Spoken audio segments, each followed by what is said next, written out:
Hi friends, welcome back to my channel. Thumbnail చూశారు కదా. ఈ వీడియోలో మీరు ఇంటి ముందు ముగ్గులు ఎలా వేయాలి, ఎలా వేయకూడదు, ఎలా వేస్తే ఎలా నష్టపోతారు అనే విషయం గురించి తెలుసుకుందాము. మనం ప్రతిరోజు ఇంటి ముందు ముగ్గులు వేసుకోవాలి. పల్లెటూర్లలో ఉదయం లేవగానే వాకిళ్ళు ఊడ్చి కల్లాపి చల్లి ముగ్గులు వేసుకున్నాకనే వేరే పనులు చేసుకుంటారు.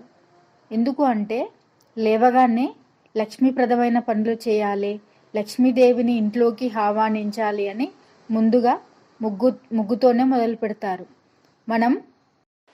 మనం ముగ్గు ప్రతిరోజు వేసుకోవాలి. ముగ్గు వేసుకోవడం అంటే పాజిటివ్ ఎనర్జీని ఇస్తుంది.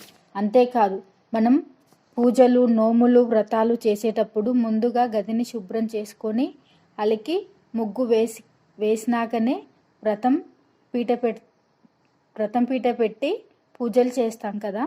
అలాగే ఇంటి ముందు ప్రతిరోజు ముగ్గులు వేసుకుంటే పాజిటివ్ ఎనర్జీ వస్తుంది. అందుకు రోజు ముగ్గులు వేసుకోండి. మరికొంతమంది ముగ్గులు వేసేటప్పుడు ఇలాంటి తప్పులు చేస్తారు.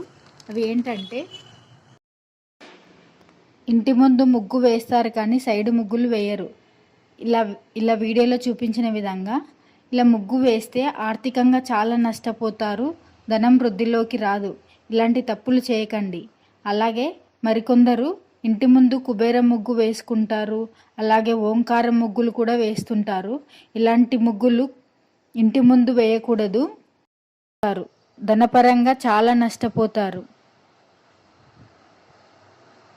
కుబేర ముగ్గు ఇంటి ముందు వేస్తే ఆ ముగ్గుని ఇంట్లోకి బయటకి తిరిగేటప్పుడు ఆ కుబేర ముగ్గుని తొక్కడం వల్ల కుబేరునికి కోపం వస్తుందట. కుబేరుడు ఇంట్లో నుంచి వెళ్ళిపోతాడు అని మన పూర్వీకులు, పెద్దవాళ్ళు చెప్తారు. ఇలా ఓంకారం ముగ్గులు కానీ కుబేర ముగ్గులు ఇంటి ముందు వేసుకోకూడదు. పూజా మందిరం ముందు కానీ తులసి కోట ముందు కానీ వేసుకోవాలి. మరి కొంతమంది ఇంటి ముందు ముగ్గు వేసుకోరు. ముగ్గు వేసుకోకుండా ఇల్లు ఎలా ఉంటుందంటే, మనం బొట్టు పెట్టుకోకుంటే ఎలా ఉంటామో బోడి ముఖం వేసుకున్నట్టు, అలానే అంత పెద్ద ఇల్లు కట్టుకుంటారు కానీ ఇంటి ముందు మాత్రం ముగ్గులు వేసుకోరు. మనకు బొట్టు లేకుండా ఎలా ఉంటామో ఇల్లు కూడా అలానే ఉంటుంది.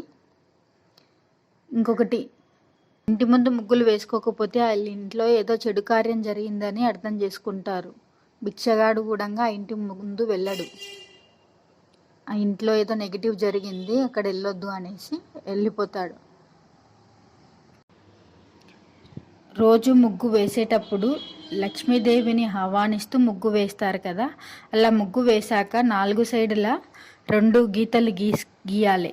ఎందుకంటే ఆ ముగ్గుకి 4 దిక్కుల నుండి దిగ్బంధనం చేసినట్టు, అంటే నెగిటివ్ శక్తులని రాకుండా 4 సైడ్లో 2 గీతలు గీయాలి. అలా గీసి వేసుకుంటేనే సంపూర్ణ ఐశ్వర్య ముగ్గు అవుతుంది. వేస్తే ఇలా వీడియోలో చూపించిన విధంగా ఇలా సైడ్ ముగ్గులు వేసుకొని ముగ్గులు వేసుకోవాలి. ఇది అండి ఈ వీడియోలో. ఇలాంటి తప్పులు చేయకండి.